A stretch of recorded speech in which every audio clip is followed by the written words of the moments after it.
Muito bem. Uma boa tarde a todos. Meu nome é Marisa Beppo, sou professora da Faculdade de Engenharia Química da Unicamp. Faço parte da equipe composta, eh, dentro do projeto FAPESP Métricas, que é coordenada pelo professor Jacques Marcovitch. E queria dar as boas-vindas a todos para este sexto workshop, que vai, então, se referir às atividades relativas aos indicadores de desempenho nas universidades estaduais paulistas. Como eu disse para vocês, é um projeto fomentado pela FAPESP, do qual eu tenho o privilégio de fazer parte como a pesquisadora associada, e em nome de todo o grupo que está aqui, realizando este evento, gostaria de dar as boas-vindas. Hoje o nosso tópico é um tópico bastante relevante, né, que é pauta, na verdade, do trabalho e das preocupações de todas as universidades, todas as instituições, importantes no mundo todo. E por quê? Porque nós vamos falar especificamente sobre a questão de acompanhamento de egressos. Sabemos que acompanhar os egressos basicamente significa sabermos do impacto causado por essas instituições de ensino superior no seu trabalho, na sua função, na sua missão maior. E tanto nas instituições de ponta mundiais, quanto nas instituições brasileiras, onde talvez, com raríssimas exceções, nós tenhamos ainda um longo caminho a galgar, as preocupações são muito comuns, né? Como obter as informações sobre os egressos, onde eles estão atuando, onde geograficamente e onde, do ponto de vista das instituições, os locais de trabalho que os acolhem, né? Com isso, podemos realmente fechar o círculo, para que a gente possa ter uma boa calibração do curso, do serviço que é oferecido por essas instituições, e também verificar, do ponto de vista do retorno humano a essas pessoas que são formadas, também o nível de contribuição da instituição, na sua forma de vida. Eu comentei em uma oportunidade anterior que algumas instituições, por exemplo, tentam verificar se há algum impacto em termos de remuneração, né, daqueles egressos que foram oriundos de famílias menos abastadas e outras que já vinham de uma tradição de famílias que tinham ensino superior, sendo uma máxima comum na formação da família. Então, essa comparação permite que algumas instituições, como a UMass, por exemplo, né, dos Estados Unidos, que tem uma formação mais pública, uma preocupação formativa, que faça, então, uma calibração e um estudo do impacto que é feito na vida desses egressos. E, ao mesmo tempo, também o impacto na própria sociedade. Vários rankings, por exemplo, levam em conta a questão do impacto no entorno da universidade, sabendo se esses egressos estão sendo absorvidos localmente ou um pouco mais longe, ou, quiçá, até internacionalmente, e dessa forma conseguem qualificar a maneira com a qual esses egressos têm sido absorvidos nos vários ambientes, nos vários ecossistemas, sejam eles públicos, produtivos, ou quaisquer que sejam as metas específicas de cada curso. Hoje nós temos o prazer de receber duas profissionais que atuam com este tema, né? Nós teremos o prazer de receber a doutora Ana Maria Carneiro e a professora Thaís Vieira, né? A Ana Maria Carneiro, na verdade, é pesquisadora da Unicamp, já trabalha há algum tempo com esta temática específica, e a professora Thaís Vieira virá trazer especificamente suas experiências de uma instituição que já é secular, né, já tem bastante tempo de tradição, que é a Exalc. Então, neste momento, eu convido a Ana Maria Carneiro a saudar os nossos, aqueles que nos assistem, e, enfim, Ana Maria, fique à vontade para falar suas primeiras palavras. Boa tarde a todas e todos, é um prazer estar aqui no 6º workshop do Projeto Métricas, receber esse convite novamente. Eu acredito que vai ser uma sessão bastante animada aí para animar essa tarde friozinha. Obrigada, Ana Maria, sem dúvida. Eu dou as boas-vindas também a Thaís Vieira, que vai trazer informações bastante interessantes e as práticas que eles têm feito dentro da Exalc. Professora Thaís, por favor, fique à vontade. Boa tarde, obrigada Marisa. Em seu nome agradeço todo mundo desse projeto imenso e muito legal. É a primeira vez que eu faço parte de um evento como esse, e a intenção é contar um pouquinho da história que a gente tem na Exalc, da experiência que a gente tem, espero que possa inspirar e assim colaborar com esse projeto. Muito obrigada, professora Thaís, seja muito bem-vinda. Eu tenho certeza que as práticas vão inspirar várias instituições nessa trilha, né, de acompanhamento dos egressos. Bom, falando um pouco, então, da nossa primeira convidada, especificamente, né, Ana Maria Carneiro é pesquisadora, como eu disse, da Unicamp, do Núcleo de Estudo de Políticas Públicas, tem uma experiência em pesquisa em avaliação, prospecção tecnológica, propriedade intelectual, e vem se dedicando a essa questão da educação superior há algum tempo. É doutora em Política Científica e Tecnológica na Unicamp, né, e foi assessora recentemente da CGU, e partiu especificamente, fez parte da análise de dados de egresso nessa gestão reitoral que terminou em 2021. Então, eu acho que a doutora Ana Maria Carneiro vai ter bastante informações interessantes, sobretudo, algumas perguntas que nós temos que eu gostaria de colocar aqui de antemão para que ela expusesse na sua apresentação. Quais práticas consolidadas de acompanhamento de egresso são merecedoras de destaque, né? E quais são novas práticas para esse mapeamento que poderiam aprimorar, eventualmente, o acompanhamento desses egressos? E como resultados desses conhecimentos, como eles podem nos ajudar a repensar, por exemplo, grades curriculares e algumas atividades fins da universidade? Nesse sentido, então, dou novamente as boas-vindas à Ana Maria Carneiro, e fique à vontade, então, Ana Maria, para a sua exposição. Obrigada. Obrigada, Marisa, pela apresentação. Novamente, obrigada aí pelo convite. Do professor Jacques e de toda a equipe. Eu espero poder colaborar a discutir essas questões que são tão relevantes e são bem complexas e importantes para as instituições. No último workshop, eu fiz uma apresentação falando um pouco da nossa experiência na Unicamp e de algumas iniciativas que eu tive à frente e que eu continuo à frente pessoalmente, né? Seja como pesquisadora, seja como assessora da Coordenadoria Geral da Unicamp.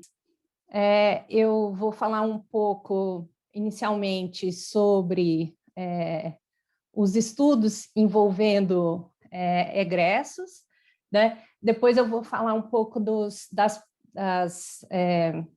práticas consolidadas, mais por algumas instituições, menos por outras instituições, e depois pontos de aperfeiçoamento que podem ser incorporados pelas instituições e também pelos sistemas de ensino superior.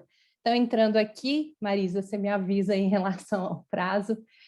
Ontem eu fiz uma busca sobre estudos envolvendo egressos, né? Então, na base Cielo, para a gente ver um pouco da literatura nacional que está presente nessa base de artigos, né, de estudos.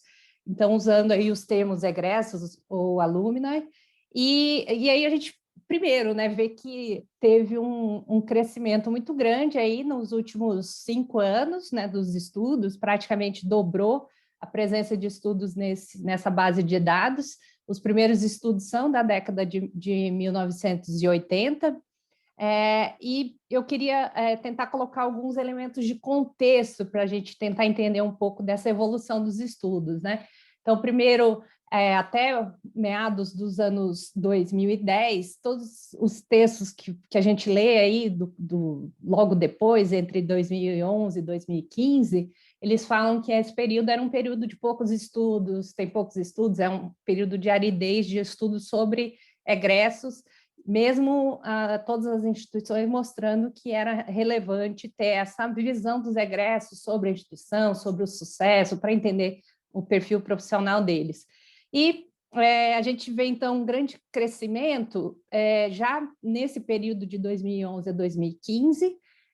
Eu estou apontando aí que nesse período tem mudanças no sistema de avaliação do ensino superior, nos sinais, que reposicionam as informações que as universidades devem prestar sobre os egressos, que passam a ser encarados como política acadêmica e que as universidades devem cada vez mais dar informações sobre onde andam seus egressos. Então, eu acredito que essas mudanças começam a impactar aí nos estudos, né?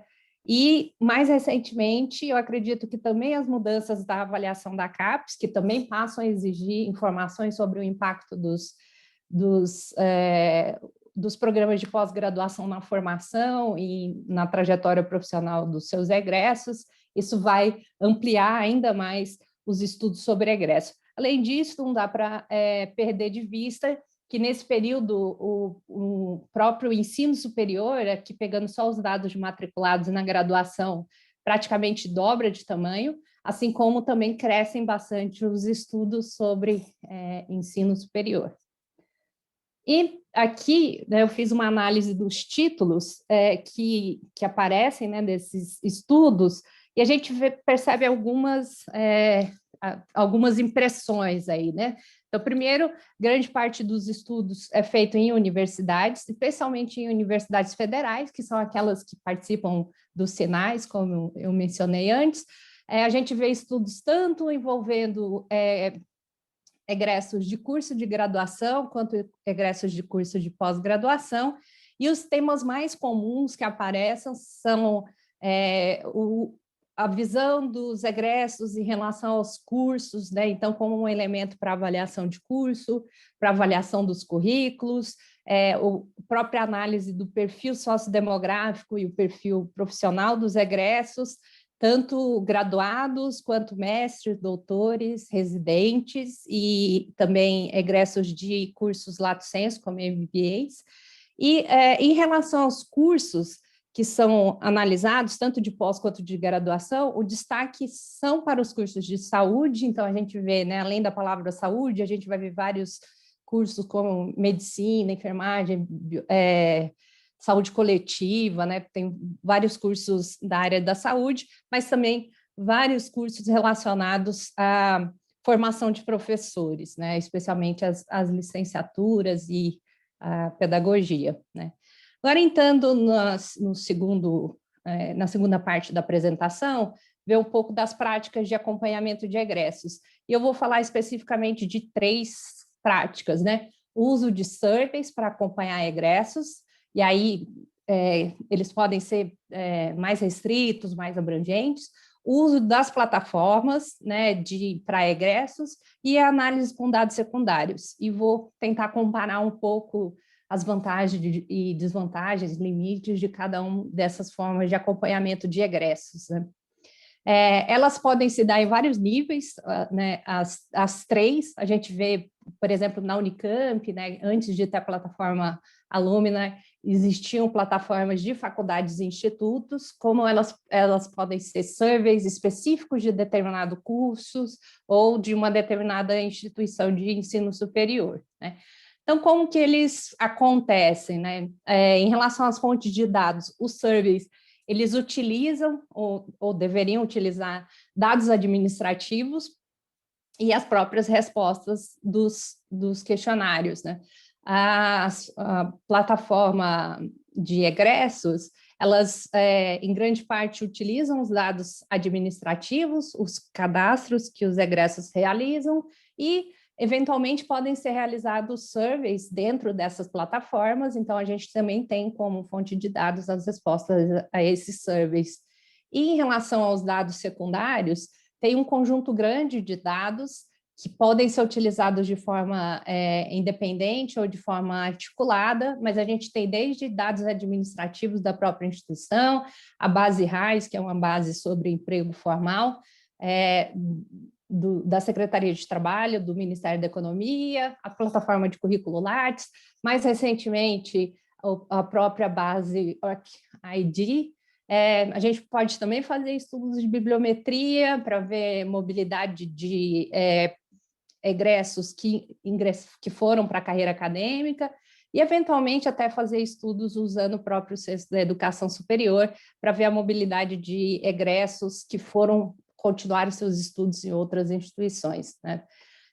Em termos de interatividade, né, cada uma dessas formas é bastante diferente, né? Enquanto os dados secundários, você não tem nenhuma interatividade com os egressos, nas plataformas você vai ter o mais alto nível de interatividade. Os 3 formas de acompanhamento permitem levantamentos de dados longitudinais e pesquisas longitudinais, e pensando só em termos de pessoal, né, ou seja, recursos que são necessários, a gente pode ter, tanto para os surveys quanto para as pesquisas com dados secundários, equipes de pesquisas pontuais, enquanto que para os portais precisa de equipe permanente, não só a equipe que gerencia, né, o portal, mas também equipes que ajudam a fazer o contato com os egressos e com os alunos que estão matriculados ainda na instituição, né?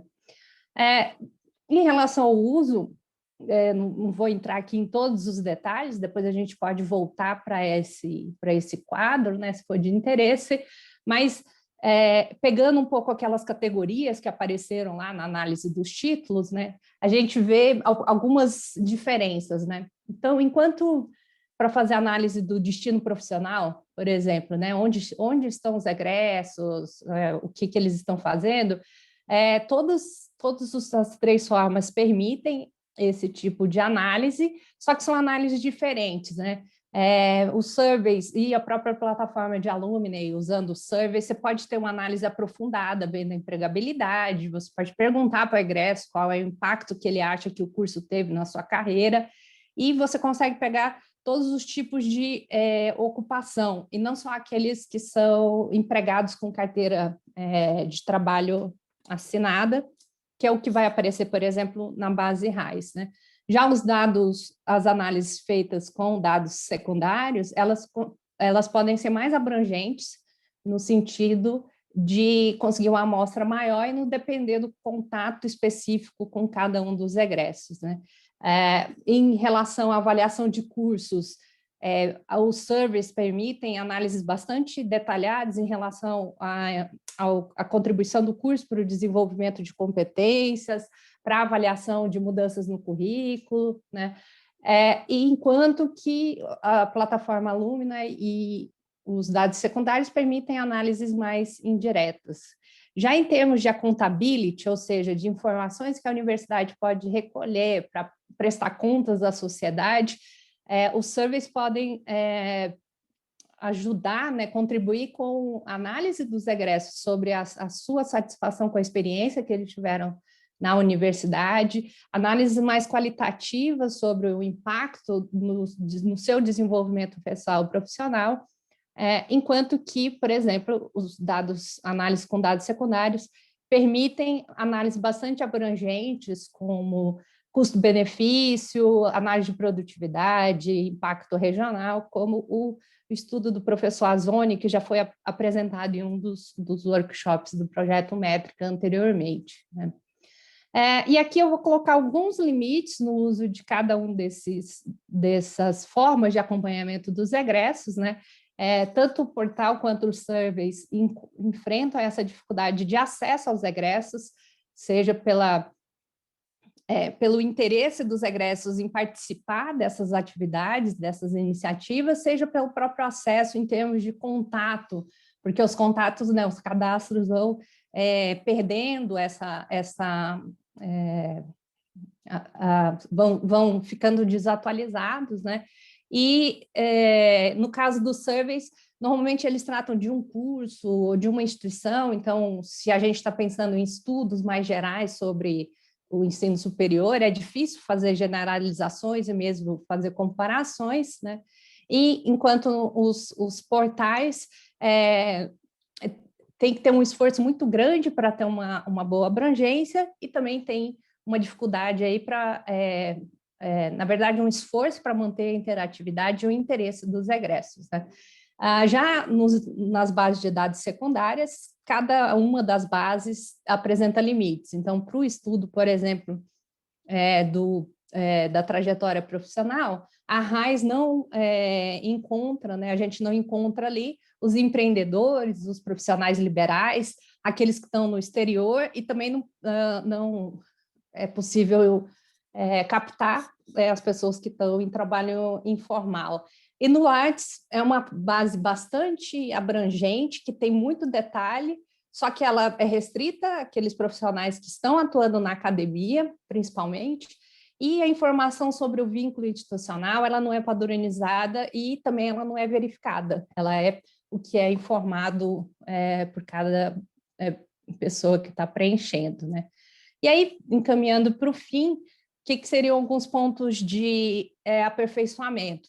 Em primeiro ponto, pensando a partir do nível institucional, eu acho que o primeiro ponto é tentar integrar as iniciativas e os vários níveis, né? Então, você trabalhar com surveys, com as plataformas e com análise de dados secundários de uma forma integrada, de preferência usando toda a força dos dados administrativos que a universidade possui. E aí, também fazer isso no nível da universidade, com olhares aprofundados para cada um dos cursos, o que é bastante relevante. Indo além, né, outro ponto que eu acredito que o projeto Métricas pode contribuir bastante é integrar as iniciativas e os sistemas entre instituições e até pensando em níveis mais abrangentes, como o Estado e o próprio país. Então, um exemplo que depois a gente pode conversar no debate é esse projeto, né, esse consórcio de universidades italianas, o Alma Laurea, que foi apresentado num texto, né, do professor Jean-Jacques Paul, em 2015, que é um consórcio de universidades, que as universidades fornecem informação e todo mundo ganha, né? Os estudantes têm os seus currículos à disposição, as empresas têm um lugar para buscar pessoas qualificadas e as universidades também ganham visibilidade, né? Continuando aí nos pontos de aperfeiçoamento, eu já estou terminando, Marisa.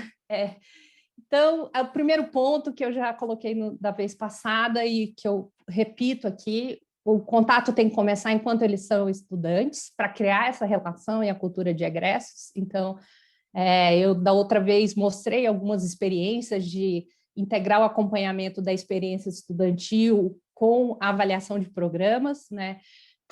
Dar retornos periódicos, voltar informação, voltar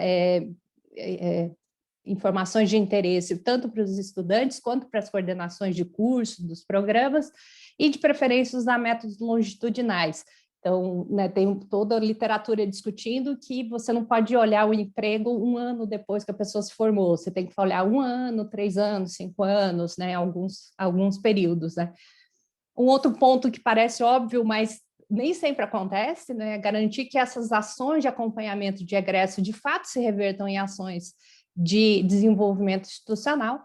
Para isso, é necessário fortalecer as estruturas de pesquisa institucional, não só de forma centralizada na universidade, mas também integrando com as faculdades e, né, as coordenações de curso. Por exemplo, estudos que tentem ver o matching entre o perfil profissional dos egressos, onde eles estão trabalhando, com os objetivos dos cursos e, eventualmente, até com políticas setoriais, ou seja, os cursos estão cumprindo seus objetivos, né, a partir do olhar para onde estão indo os seus egressos, né? E também o contrário, ouvir dos egressos o que poderia ser alterado nos cursos para que esses objetivos fossem cumpridos, né? Aqui sobre os portais, eu vou deixar para a Thaís, e só queria colocar alguns pouquíssimos dados sobre o portal Alumni da Unicamp, que inclui alunos egressos e também docentes, pesquisadores, funcionários, né? Então, ele hoje tem cerca de 5.200 pessoas cadastradas, 3.702 egressos, ele foi lançado em agosto do ano passado, então é uma iniciativa bastante recente, né? Se estima que tenha um total de egressos da Unicamp em torno de 130 mil, obviamente, né, o portal nunca vai alcançar esse total, né? E desses 3.702, o que é muito interessante é que 43% deles se cadastraram como possíveis mentores, que podem ajudar estudantes que estão né, matriculados nos cursos e tal, né? Nesse período já foram oferecidas 76 vagas, né? Aqui alguns exemplos de empresas, né? Mas o que eu queria mostrar nesse primeiro gráfico, aqui à esquerda, é que tem um grande, né, tem que ser feito um grande esforço para atrair novos usuários, né? Então a gente vê que logo depois do lançamento teve um boom aí de cadastramentos, né, de novos usuários, mas depois isso se estabiliza num período, valor mais baixo. Então, precisa das iniciativas aí de baixo para cima, dos cursos, das turmas, das faculdades, né? Não depende só da área que cuida do portal. Eu vou deixar aqui a bibliografia já para o compartilhamento do slide e agradeço aí. Muito obrigada.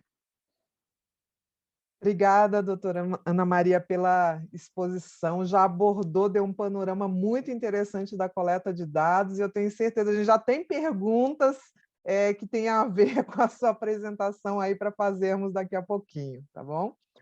Bom, dando prosseguimento, então, ao nosso encontro aqui, nosso workshop, a próxima pessoa a apresentar é a professora Thaís Vieira. Ela é professora da Universidade de São Paulo, na Escola Superior de Agricultura Luiz de Queiroz, a ESALC, né? E com graduação em Engenharia Agronômica pela USP e doutorado em Tecnologia de Alimentos pela Unicamp. Atualmente, ela é presidente da Comissão de Graduação da ESALC, fundadora e coordenadora do Grupo ESALC Food. Então, ela tem bastante experiência nessa parte específica que lida com os egressos, e a gente tem muita curiosidade de saber quais são as práticas, as facilidades, as dificuldades, né? Quais são os novos desafios também nessa área. Professora Thaís, seja muito bem-vinda. Obrigada, Marisa. Ana Maria, vou tentar aproveitar algumas coisas da sua apresentação e complementando, pontuando também alguns pontos na verdade, uma cultura muito específica que a gente tem aqui na ESALC. Então, como a professora Marisa já apresentou, deixa eu só compartilhar uma tela, porque a gente tem uma imagem tão bonita da ESALC aqui, que eu queria que vocês vissem também, né? Que é a nossa imagem do prédio central, com o banco, com o Luiz de Queiroz aí à frente, e como a professora Marisa já apresentou, na verdade, eu tive a sorte de começar a me envolver com essa cultura da ESALC, de relação com os ex-alunos de qualquer época, desde a minha graduação, porque eu fiz a graduação na ESALC. Então, foi a partir de 91, quando eu entrei na ESALC, que eu comecei a participar, a me envolver com esse novo universo, quer sejam nas ações institucionais, nas comemorações, nos aniversários da ESALC, que inclusive esse ano comemora 120 anos de existência, quer seja na vida acadêmica informal, de festa, confraternizações, de churrascos. Então, isso começou lá no início da graduação, esse contato muito próximo com os ex-alunos. E a ESALC, eu acredito que muitos conheçam, a gente está aqui com pelo menos 2 exalquianos participando nessa sessão. Tem o André Dias, o nosso RG, que vai poder contribuir muito depois. RG, já estava programado para falar de você aqui, e a gente tem a Yara também, que está assistindo, que é muito legal encontrar por aqui, e talvez possam confirmar e complementar algumas coisas depois. Mas assim, quando o professor Jacques me convidou para vir falar, eu falei, caramba, né, o que eu posso falar? Ele falou, não, fala da história de vocês, né, que é tão bonita. E realmente, a gente teve o Luiz de Queiroz e a Ermelinda Luiz de Queiroz, né, uma pessoa, o Luiz de Queiroz, extremamente criativa, com um ideal de vida, que doou uma fazenda para a criação de uma escola, acompanhado dessa mulher que vinha com toda a sua inteligência e ousadia para a época, para junto construírem isso que a gente tem hoje. Durante minha carreira, o que aconteceu? Quando eu fui para a Unicamp, de novo a gente encontra exalquianos, né, na Unicamp. Durante a Unicamp, o doutorado, eu fui para a França, fazer uma parte do meu projeto lá, no CIRAD. Quando está no CIRAD com os franceses, de novo, olha, você é da Exalc? Então, foi, para mim, pessoalmente, foi a primeira oportunidade de ver que, mesmo numa esfera internacional, ser exalquiano engloba muito mais do que somente ter estudado em uma universidade. Na Embrapa, quando eu trabalhei na Embrapa como pesquisadora, antes de ter a felicidade de voltar a Exalc como professora, durante esse meu período na Embrapa, a gente teve 2 ministros que eram exalquianos, né, na época desse governo de 2002 a 2003, na nossa área de ciências agrárias. E como professora da Exalc, depois participando de outros projetos, a gente vê que realmente existe uma rede muito coesa, que partilha de princípios parecidos, de valores parecidos, e isso vem desse ambiente da Exalc. Então, a Exalc hoje, só para contextualizar um pouquinho para vocês, nós começamos lá atrás, né, com o início do Luiz de Queiroz, como um curso em agronomia, que depois, né, passou a se chamar engenharia agronômica. Hoje a Exalc já é bem diferente, a gente tem 7 cursos de graduação, mais 2 licenciaturas, além de todos os programas de pós-graduação. Então já são mais de 16 mil alunos formados, né, nessas várias áreas. Então a gente tem a engenharia agronômica e a florestal, que foram os pioneiros, mas também administração, economia, ciência dos alimentos, ciências biológicas, gestão ambiental e as licenciaturas.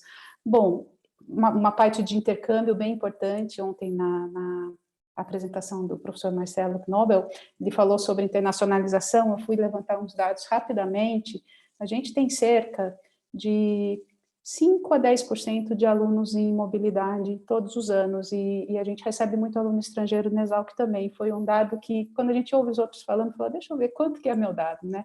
Por isso que as métricas são importantes.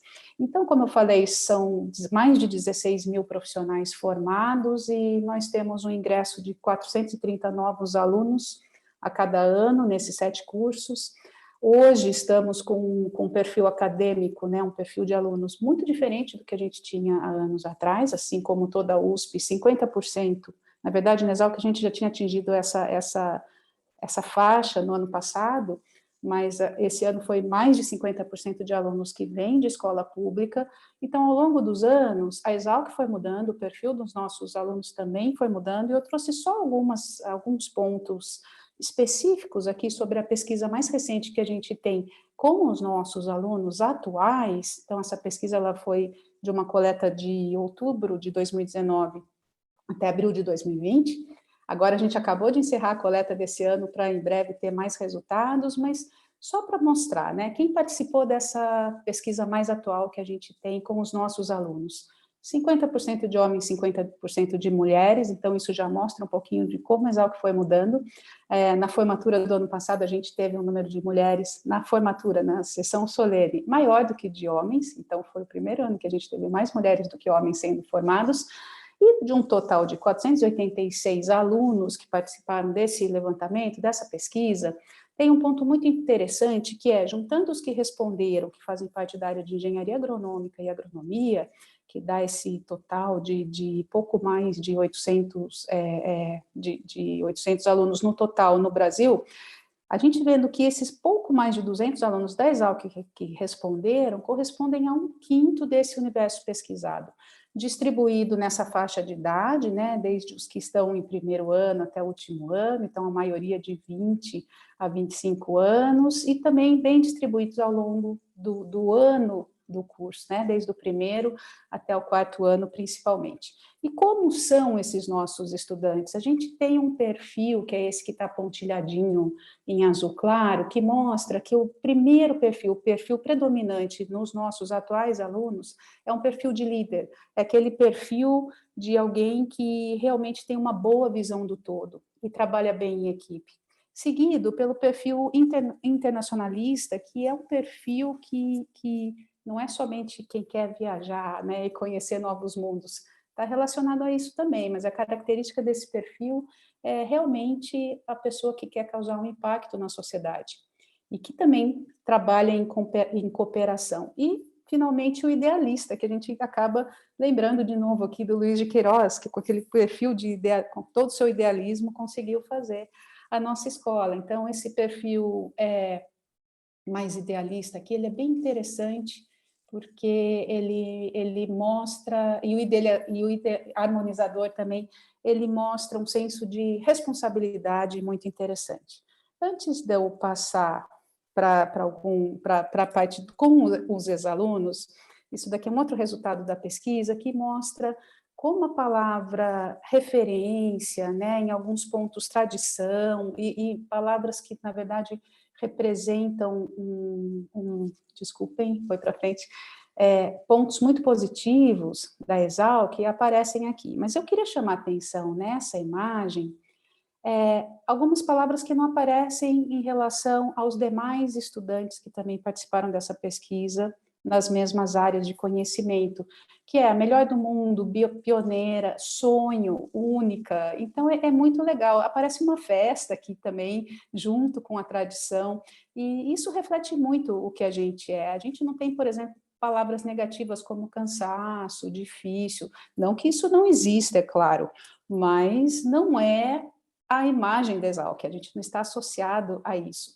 E assim como outros cursos, quando a gente pensa quais são os tópicos associados, né, principais tópicos que são valorizados e associados à Exalc, aqui a gente tem que, entre os nossos estudantes, existe uma mescla muito grande de indicadores, né, relacionados à reputação, empregabilidade, cultura e oferta. E a gente tem aqui que os ex-alunos aparecem um pouquinho acima dos ex-alunos, né, da posição dos ex-alunos para os estudantes das outras universidades participantes. Quando a gente chega aqui, é muito interessante ver que o que é mais atrativo para os alunos e para as alunas muda um pouquinho.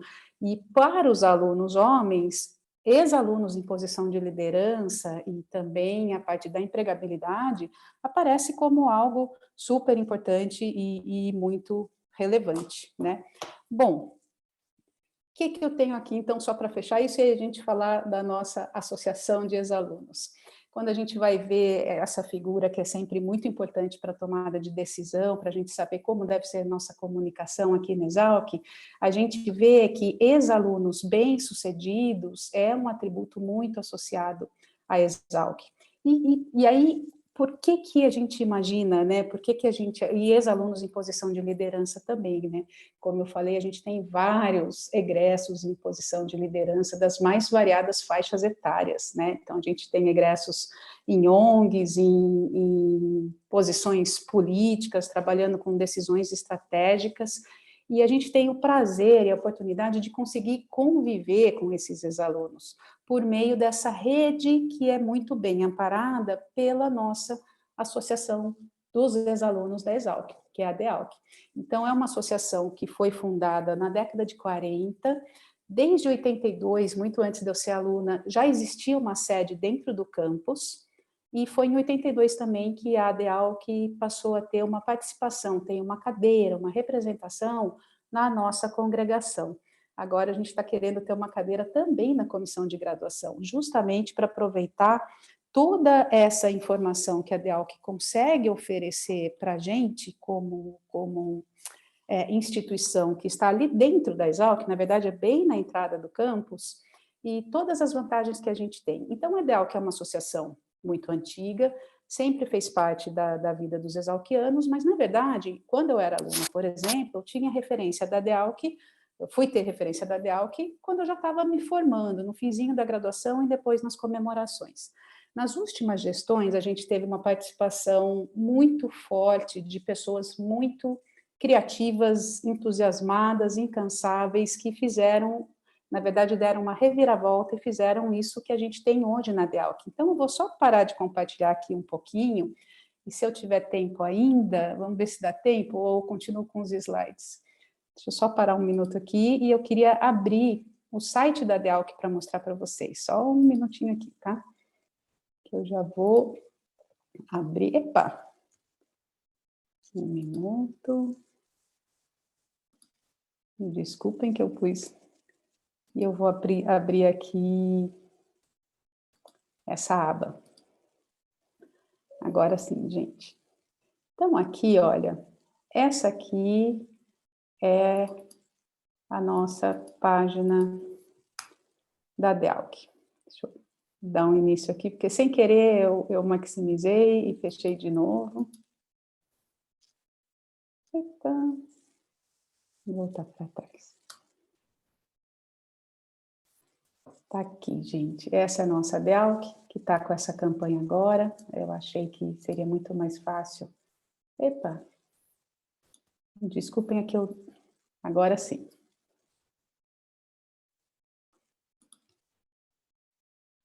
Gente, só um minutinho, deixa eu parar. Falei que eu não era acostumada a trabalhar com o Zoom, né? Só um minuto, por favor.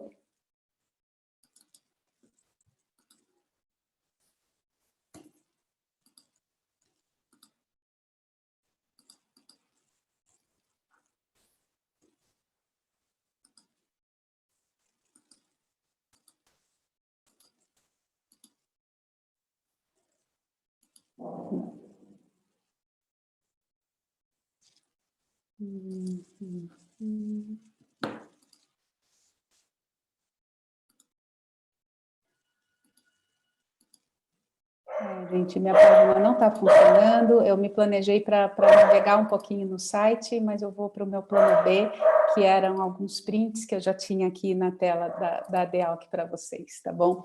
Então, assim, essa é a nossa página da DEALC, com sua campanha, com a missão, a visão, os valores da DEALC, e o que a gente tem aqui, que é interessante, é isso que eu ia mostrar para vocês. A gente tem, nas abas aqui, no institucional, toda a história, toda a missão, valor, então é aquilo que eu falei, que a gente já tem contato com esse universo desde que ingressa na Exalc, e hoje em dia isso está mais forte, graças a todo esse trabalho que foi feito, para que a gente tivesse, né, para que os gestores da DEALC, os criadores dessa página, se aproximassem cada vez mais, não só dos ex-alunos, como dos atuais alunos também. Então, quando a gente vai passando por aqui, é possível ter muita informação e aqui alguns projetos que são muito interessantes. Então, cada um, quando a gente entra nessa página da DEALC, ela está aberta a todo mundo, quem quiser consultar depois, estava lá, está aqui embaixo, né, o endereço. Quando eu entro com o meu perfil, eu consigo identificar todos os outros exalquianos que já estão aí, classificando por turma ou por república em que morou. Então, por exemplo, aqui tá quando eu entro com um login no meu nome. Então, tem uma foto que eu escolhi para colocar, uma foto da formatura, os meus badges. Então, eu fui aluna de graduação da Exalc, de mestrado, fiz 25 anos de formada, sou professora da Exalc, essa maçãzinha, sou mantenedora. E aí a gente tem um outro ponto muito interessante. A DEALC conta hoje com mais desses 16 mil alunos totais, existem mais de 12 mil registros na Associação dos Ex-Alunos, sendo mais de 8 mil perfis completos, perfis ativos nessa plataforma. Então, quando eu entro aqui em meus grupos, eu consigo encontrar as informações dos meus colegas de turma, eu sei onde eles estão trabalhando, eu lembro do nome deles e tudo mais. Isso é muito interessante. A gente consegue ver informações também, quais são as empresas de exalquiano. Então, a gente tem mais de 320 empresas cadastradas nesse site, oportunidade de vagas também, né? Vagas profissionais, são mais de 250 vagas anunciadas na DEALC. Existe o blog, que é outro meio de conversa Então, os ex-alunos podem escrever seus textos, eles são publicados, atualizados. Tem no site, tem um aplicativo para celular que é muito interessante também, chega a ser um espelho. São mais de 1.300 artigos publicados no blog sobre os mais diversos assuntos, e os mantenedores. Então, eu parei de falar dos mantenedores ali, já estou acabando, tá, Marisa? Os mantenedores, é claro, eles ajudam a manter a DEALC, então tudo isso exige uma manutenção, mas também ajuda a manter a associação atlética que a gente tem, a AALC, e principalmente são as bolsas. Então, é um projeto de bolsa, a DEALC está sempre andando junto, né? A gente teve essa mudança no perfil dos nossos alunos, ano a ano. Acho que todo mundo sabe que a importância que as bolsas de permanência têm hoje em dia, e parte das bolsas de permanência que a gente tem para os alunos da ESALC vem dos mantenedores da DEALC. Isso é muito interessante. Aí tem as regras, se alguém quiser dar uma bolsa sem ser somente mantenedor, ou além de ser mantenedor, quer contribuir de outra forma, ela segue todos os mesmos critérios da Bolsa de Permanência PUB, da USP, para quem é da USP conhece, e por aí vai. E daí as vagas, o blog, né, os aplicativos, calendários de eventos, os serviços. Então, aqui a gente tem, além das empresas de exalquianos, serviços da Exalc. Então, o grupo Exalc Food, que eu falei, está mencionado ali. Olha, a gente faz esse tipo de trabalho, está apresentado ali para as pessoas verem. As lojas, vocês podem navegar depois, tem as empresas. Bom, para terminar rapidão, tá? Um estudo de caso. Isso daqui foi com uma parceria com o André Dias, que está aí. A gente entrou em contato, tinha um aluno fazendo um TCC, a gente estava com um curso que estava precisando de uma reformulação. E o que foi feito nessa época? Em parceria com a DEALC, a gente fez uma pesquisa, um survey, na verdade, com os ex-alunos de um curso específico. A diferença foi, o questionário foi preenchido pela plataforma da DEALC, então o egresso ele já entrava, ele já preenchia o cadastro dele e, além disso, preenchia as outras informações adicionais que a gente precisava. Nessa época eu estava como coordenadora desse curso. Isso foi feito no finzinho de 2017, foi feito em dezembro de 2017. O TCC, o título foi esse, um estudo na formação acadêmica e profissional, do profissional cientista de alimentos. E 2018, 2019 até 2020, né, que foi no ano passado, foi o processo de realmente, junto com outras informações, mas principalmente essa, a gente trabalhar para a reformulação desse curso. Ele foi aprovado esse ano pelo Conselho de Graduação da USP, e agora a gente tem um curso um pouco mais enxuto, diminuiu o tempo, as matérias tiveram outro enfoque, muito veio dessa colaboração, né? E qual que é uma grande vantagem? A partir disso, isso é só um dos exemplos, né? E isso motivou com que os atuais alunos também se atualizassem na plataforma, desperta esse interesse para vagas, né? Faz girar, né? Quem se cadastra lá pensa em oferecer uma vaga, o atual aluno tenta conseguir um estágio, tudo mais. E só para encerrar um slide a mais, o que acontece, né? A gente tem tudo isso à mão, então aqui um outro exemplo, específico pessoal, mas isso é algo que acontece com todos os professores da Exalc. Qual que é a vantagem da gente ter vários ex-alunos ali, ter essa rede atualizada à disposição? Para as nossas políticas institucionais é muito importante, então a gente pode contar com a DEALC quando precisa de um indicador, é fantástico isso. Para disciplinas, essa aqui foi uma disciplina que foi dada em fevereiro desse ano, durante as férias, totalmente online, para suprir a falta que as atividades práticas, visitas presenciais, né, visitas técnicas fariam. O que a gente fez nessa disciplina, que é, gente, olhem só o tema, é super específico, foi inovação e qualidade na cadeia produtiva de pescado. Pense quantas pessoas trabalham com isso no mundo, né? Bom, os professores da Exalc, que é uma disciplina de 2 departamentos, e mais 5 exalquianos. Então, a gente teve convidados que se formaram há 2 anos, estão trabalhando com a parte de consumo, outro de restaurante, um economista, o Mengo Zico veio falar com a gente também, trabalha com a produção de tilápia. Esse que está aqui na foto é do meu ano, da minha turma, que é o Ricardo Melo, e que está em Singapura, trabalhando em uma super empresa que trabalha nessa área de pescado. E a gente conseguiu fazer mesa redonda, virtual, para esses 60 alunos de graduação, contando com essa rede. Então, não há dúvida que isso é algo que realmente a gente quer manter cada vez mais, manter essa proximidade, e a gente tem sorte de ter tido uma gestão tão boa assim na DEALC. Bom, só isso. Deu tempo, Marisa? Corri um pouquinho no final. Obrigada, professora Thais. Obrigada. Eu acho que com os comentários específicos da Ana Maria e da Thais, todos vão achar que eu sou muito brava com o tempo, né? Porque toda se justificando aí, mas agradeço muito. Vocês foram primorosas em relação ao tempo. E eu acho que foram duas contribuições extremamente importantes, muito boas, né? A primeira da doutora Ana Maria Carneiro, trazendo realmente quais são as formas dessas coletas de dados, seja via survey, seja a parte específica dos portais, que é um aspecto que a professora Thais mostrou, seja na parte de base de dados secundários, que, em princípio, trazem de forma mais fria, de forma mais direta os dados, mas também tem todos eles têm seus prós e contras. Então, foi um panorama muito interessante, eu acho, para aquelas instituições que querem fazer a coleta de dados, querem fazer os cruzamentos, as análises de informações de impacto, começa daí, né, a montagem da estratégia de coleta de dados. E a experiência riquíssima da professora Thais Vieira, que, além de ser também alumna, né, egressa ali da Exalc, trouxe um pouco do que eu vi ali no chat também, em termos de comentários, foi a reflexão que eu estava tendo também, que a Exalc trouxe um pouco esse aspecto mais, digamos assim, emocional, até de pertencimento a uma certa comunidade e tal, que a gente vê na Exalc, e que é também a essência de muitos dos programas de alumni nas instituições. A gente vê isso nas instituições estrangeiras, como as norte-americanas, né, que muito frequentemente fazem esses encontros de alumni. Aliás, a parte de mantenedores, não só da instituição alumni, mas também de fundos de endowments bastante bojudos, né, que movimentam muitas das informações, muitas das atividades dentro das próprias instituições. Então, acho que foram duas apresentações muito complementares. Aí queria parabenizar e agradecer a cada uma de vocês pela riquíssima exposição.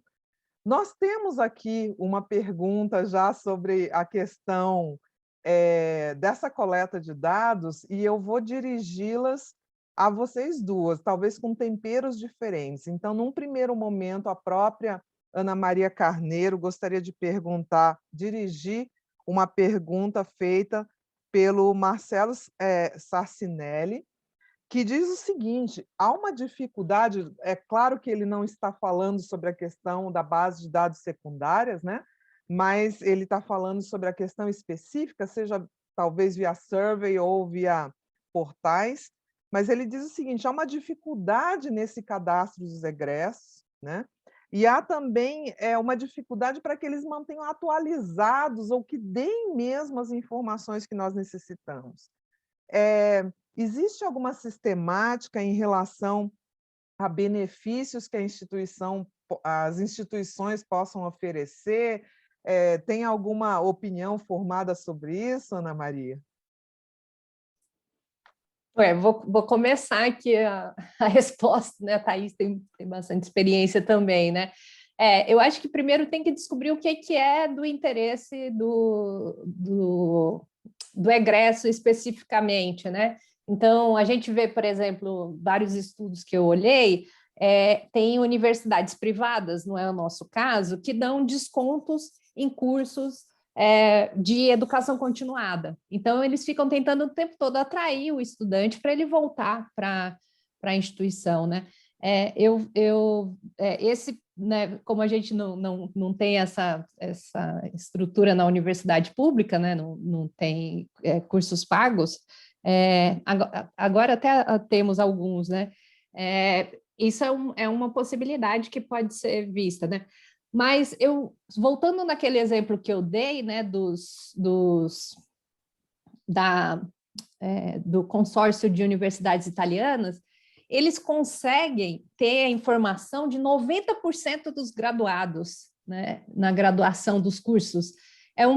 Uma taxa de abrangência muito alta, né? E o que eles fazem? Eles colocam espaços disponíveis para os egressos colocarem os seus currículos, né, lá para não só para mostrar onde eles estão trabalhando, mas também para buscar vagas, né?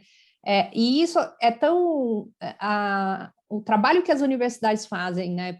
Porque eles respondem um questionário e depois colocam suas informações lá nesse portal que é unificado, né? Então, tem de um lado, as empresas oferecem vagas, do outro lado, né, os egressos colocam lá seus currículos, suas competências, né? E tem toda a busca que acontece, né? Então, é o caso de procurar exatamente o que é específico que o seu egresso está interessado. Então, começando com questões talvez muito simples, né, que é para criar esse sentimento de pertencimento, que é como eu disse, primeiro começar isso enquanto ele ainda é estudante e crescendo esse sentimento de pertença com a universidade. Muitas vezes a pertença não é com a universidade, mas é com o curso, é com a faculdade, né? Então, né, vamos pegando o exemplo lá da Unicamp, vai falar, eu sou IFISH, eu sou IQ, eu sou IMEC, né? Então, esse pertencimento é com a faculdade, não necessariamente com a universidade. Então, tem que ir construindo essa estratégia para tentar entender o que é interesse. Ninguém vai ficar, né, principalmente nessa época de abundância de questionário, de abundância de cadastro, que toda hora alguém está te oferecendo um cadastro para você ganhar alguma coisa, né? Ninguém vai ficar muito interessado em se cadastrar num portal em que ele não tenha um retorno, né? Que ele não tenha um benefício, né? Então, eu acho que precisa, aí sim, cada instituição estudar qual que é o benefício que aquele estudante tem mais interesse, né? Para alguns casos vai ser eventos para encontrar os colegas, né? Em outros casos podem ser esses benefícios de informações sobre cursos de extensão, sobre cursos de especialização, ou seja, formas dele voltar para a instituição, eventualmente, né, nos cursos que são pagos, descontos, né, e coisas assim. Muito bom, Ana Maria. Vou passar para a Thaís, então, responder. Eu acho que um dos pontos foi justamente esse, Ana Maria, porque a dificuldade de você convencer a pessoa mais uma vez a preencher mais um formulário. Então, aquele TCC que foi um exemplo, a primeira opção que a gente foi ver foi ir realmente na plataforma oficial da USP, mas quando a gente viu, tinha uma porcentagem mínima de egressos que tinham o registro, que tinham acessado uma vez na vida. E aí, quando eu cheguei com o RG, com o André Dias, foi RG, a Deal que a gente tem mais gente aqui do que na USP. Eu falei, vamos tentar fazer de uma maneira, qual que a ideia foi? Que nem a gente tem um LinkedIn, que a pessoa preenche uma vez e aí atualiza, porque eu acho que o grande problema desses questionários é a continuidade e a gestão disso, pelo menos era assim na nossa instituição. Eu espero que de 2017 para cá isso tenha melhorado um pouco, mas na verdade assim, a gente vê que os coordenadores de COC, por exemplo, a gente tem ainda guias do estudante, que você tem uma série de critérios, né, de dados para preencher. Um deles sempre é isso, onde estão seus egressos, quantos, onde eles trabalham, e a gente não sabia, então era esse levantamento, questionário, a partir daí fica muito mais fácil. Então, acho que esse é um ponto principal. Agora, o que faz as pessoas acessarem e quererem fazer parte daquilo? Tá, mas além das vagas e de manter essa rede atualizada, existe sim a possibilidade de você apresentar um currículo, né, cadastrar lá na página, então é isso. Eu tenho aqui um outro testemunho aqui do Rogério Faleiros, dizendo que lá na UFES, né, a Federal do Espírito Santo, ele testemunha aqui que ele dá descontos na editora, participações em eventos, prioridades de reservas de espaço físicos, acesso à plataforma e dados, seleções de pós-graduação, concursos, enfim, que tem várias iniciativas interessantes aí que a gente pode fazer o leveraging também. E essas informações são bem interessantes para a gente trocar, né? Para a gente ter as informações.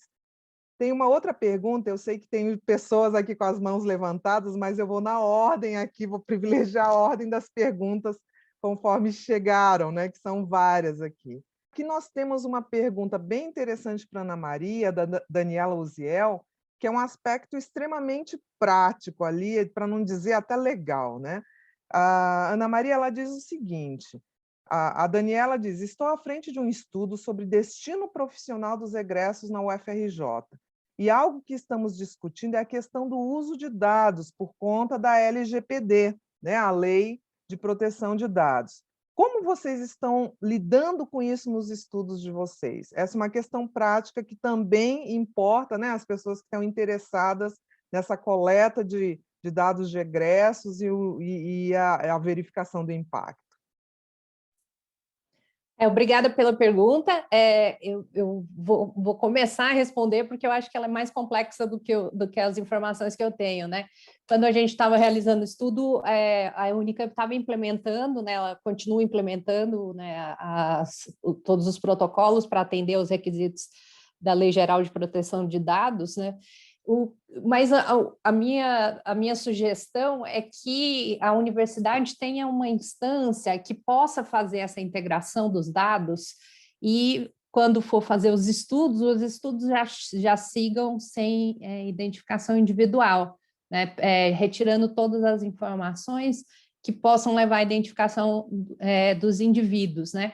O ideal seria que isso fosse realizado numa instância, inclusive, mais alta do que a própria universidade, que a gente pudesse ter acesso a dados, a microdados integrados, entre, por exemplo, o Censo da Educação Superior e a RAIS, né, e que isso fosse disponibilizado pelo Ministério da Economia, pelo Ministério da Educação, por exemplo, no INEP. Isso seria o sonho de todos os pesquisadores, porque seria possível fazer estudos bem mais amplos do que uma única universidade, inclusive comparar, né, fazer esses estudos de custo-benefício, produtividade em níveis muito mais gerais, né? Mas não sei se isso resolve todas as questões, mas o ideal é que tenha uma entidade que já lida com esses dados na universidade. Então, por exemplo, na Unicamp a gente tem a diretoria acadêmica, que tem lá todo o detalhe da vida dos estudantes no maior detalhamento possível, né, informação desde o CPF, nome do pai, nome da mãe e tal. Então, se essa entidade, né, pudesse fazer já a integração com essas outras bases de dados necessárias, né, ou já transportar, tem uma integração com o escritório de dados que fizesse isso, para fazer a análise dos egressos, você já conseguiria receber uma base limpa e com menos informações que levem à identificação, né, dos indivíduos. Obrigada, Ana Maria, pela resposta. Eu estou aqui escolhendo uma última pergunta para a Thaís, porque, por incrível que pareça, nosso tempo está chegando ao final, é muito rápido, né? E, Thaís, tem uma pergunta da Marina Caldeira. Marina, eu acho que ela queria fazer a pergunta diretamente sobre os dados específicos da JuCesp. Marina, você gostaria de fazer a pergunta? Oi, boa tarde. Boa tarde. Estão me ouvindo bem? Obrigada pelas apresentações. A pergunta é o seguinte: a USP estava realizando, e eu não sei se terminou, um levantamento tendo como base os dados da JuCesp, que é a Junta Comercial do Estado de São Paulo, que são dados públicos, mas que estavam sendo tratados, então, institucionalmente. E esses dados, então, permitiriam ter uma visão mais do lado empreendedor dos egressos do que propriamente do lado acadêmico ou do lado meramente profissional, de RAIS e tal. Eu queria saber se vocês têm notícia do término dessa pesquisa ou se vocês já usaram esses dados nas pesquisas de vocês. Professora Thaís? Eu acho que vai ser para a Ana Maria ou para alguém do grupo das métricas, porque eu não sei. O pessoal ali em relação a Exalc ainda não utiliza, né, essa base especificamente. Tá bom, então, Thaís. Ana Maria, tem alguma informação se a Unicamp tem usado, conforme a Marina disse, sobre os dados da JuCesp? Não, ainda estava nos planos, né? A última informação que eu tive, inclusive da professora Milena, que vai apresentar na próxima sessão, né, sobre os dados, escritório de dados, tá? Tinha essa possibilidade da JuCesp, mas eu não sei o quanto que isso avançou. Então, infelizmente, Marina, não tenho ainda a informação. Então, Nós temos obrigada. um comentário online aqui, just in time, aqui no chat, da Daniela, dizendo que na UFRJ usam a base brasil.io, né? Então, há várias bases aí, experiências interessantes que talvez possam ser usadas para essa coleta de dados secundários, que é um grande desafio, né? Da última vez que eu pude visitar a parte de Institutional Research de Harvard, eles mesmos falavam dessa questão da saturação de surveys, né? Que a própria Ana Maria comentou. Então, as pessoas já estão... tem um efeito de saturação. Não vou responder mais uma pergunta, né? Então, aí essa coleta de dados secundária direta, sem, digamos assim, importunar, né, quem nós queremos pesquisar ali, se torna bastante importante, bastante estratégico. Nós estamos chegando ao final do nosso encontro. Se houver alguma outra pergunta, a gente vai encaminhar as pessoas, então fiquem à vontade tanto para colocar no Q&A quanto no chat. Mas eu direcionaria, então, um minutinho final para que cada uma de nossas panelistas possa, então, deixar seu recado final, enfim. E talvez de uma forma mais provocativa, eu perguntaria às duas que conselhos vocês deixariam aí, né, sobre vencer esses desafios, então, para a questão de termos essas informações sobre os egressos, que é uma pauta cada vez mais importante, né? Eu sei que nós falamos aqui do engajamento, trazermos do ponto de vista de informação e valor para quem está envolvido, isso é muito importante para as questões das associações alumnas, sem dúvida, mas, do outro lado, também a instituição quer, de certa maneira, mensurar, né, esses dados e medir esse impacto também, é uma via sempre de duas mãos, né? Então, gostaria que tanto a Ana Maria quanto a Thaís deixassem o seu recado final aqui em relação a esse tema, as dificuldades e as recomendações, né? Então, Ana Maria, se quiser começar. Eu acho que a primeira coisa eu acho que a universidade avaliar as informações que ela já dispõe sobre os alunos e sobre os seus egressos, né? E tanto em relação a dados administrativos, como eu mencionei, quanto as próprias bases de dados que podem ser interligadas com isso, seja da própria universidade, seja outras bases de dados, como a gente está vendo aí, né? Eu citei algumas, mas tem gente citando, inclusive, outras. Todas essas informações que são individualizadas, a gente consegue ligar.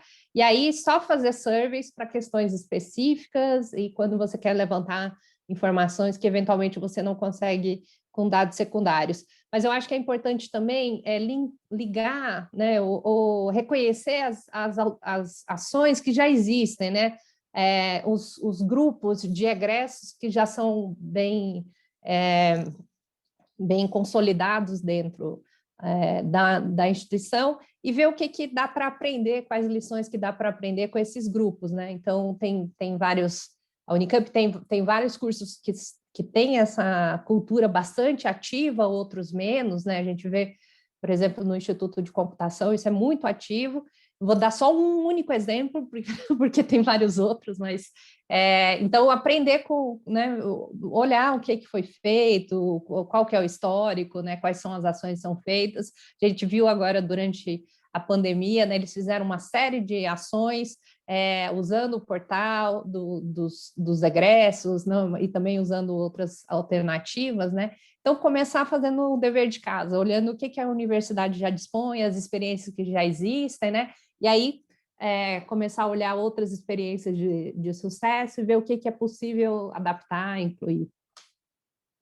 Obrigada, Ana Maria. Num primeiro momento, seria cansar menos a pessoa que vai dar a informação, né? Tá certo. Professora Thaís, suas palavras finais. Bom, eu acho que o maior desafio de todo mundo, quem está na área acadêmica, estou falando do ponto de vista lá, Thaís professora, que a gente tenha continuidade das ações, seja onde for, seja na coordenação do curso, seja na comissão de graduação, seja numa diretoria. Então, a gente tem que ter projetos de longo prazo, com que a gente tenha as metas e que a gestão seguinte dê continuidade. Eu não sei se esse é o desafio para muitos de vocês, eu imagino que sim. E eu acho que, em segundo lugar, mas não de forma divergente, sim, andando paralela e convergindo, é trabalhar cada vez mais com plataformas mais inteligentes. Então, a gente tem tanta coisa à mão, né? Quase todas as pessoas têm um LinkedIn, então por que não? Eu entendo que tem todo cuidado com a proteção de dados e com a veracidade desses dados, né? Não é qualquer coisa, não é tão simples assim trabalhar, mas plataformas mais inteligentes que se conversem. Então, eu acho que a interface, explorar a interface é muito importante. E se a gente pensar em termos de USP, os nossos sistemas na USP não se conversam entre si. Após, né, o Janus não fala com o Júpiter e por aí vai. Então, a gente tem que começar a mexer interno. Eu entendo que é um desafio, né, mas essa era um desafio. Não é tão simples assim trabalhar com as plataformas, mas eu acho que a gente tem que chegar no momento de ter um blockchain para cada aluno, né, onde ele veio, por onde ele passou, e você ter uma foto ali, RG, funcionou. Eu acho que o grande desafio é esse. E aí, Ana Maria, eu acho que a ideia do survey, quando a gente juntou naquele exemplo do TCC com a DEAL, que foi justamente porque quem participou daquilo já se cadastrou ali e já começa a participar dessa interface, em vez de ser só um link de um formulário isolado que ele recebeu uma vez na vida e quando vai atualizar no ano que vem, fala, não, mas eu já de novo isso, né? E não atualiza mais nada. Acho que esse que é o ponto. Mas são dois grandes desafios, né? Ter continuidade e plataformas inteligentes, eu acho que é isso. Sem dúvida nenhuma. A questão da continuidade, né, principalmente da institucionalização desses esforços, é algo importante, que não seja somente algo que é levado por uma única pessoa, porque na falta daquela pessoa, as iniciativas podem morrer, né? E nesse aspecto, eu acho que todas as informações, todas as experiências que foram aqui colocadas, vejo que o André Dias conseguiu abrir a câmera ali, vou dar um tchauzinho aqui para ele. Muito obrigada pelo seu depoimento aí, pela sua fala.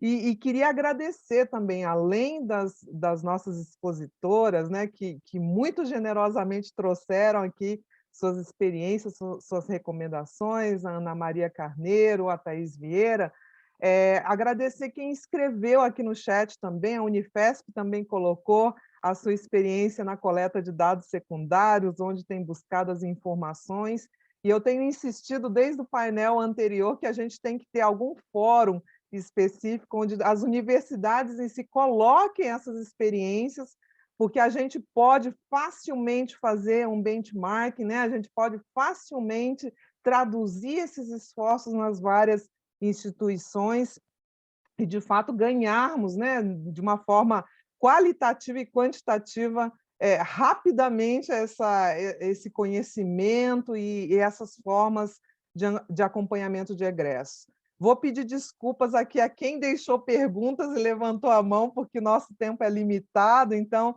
de certa maneira, a gente vai procurar atender, né? Mas, em relação a este workshop, espero que ele tenha deixado esse gostinho de, puxa, acabou tão rápido, né? Gostaria de continuar, para que a gente tenha outros aí pela frente. Então, queria agradecer muitíssimo, né, a presença, a audiência de todos e também de todas as expositoras que aqui estiveram. Muito obrigada, então. E dessa forma, então, encerramos essa sessão.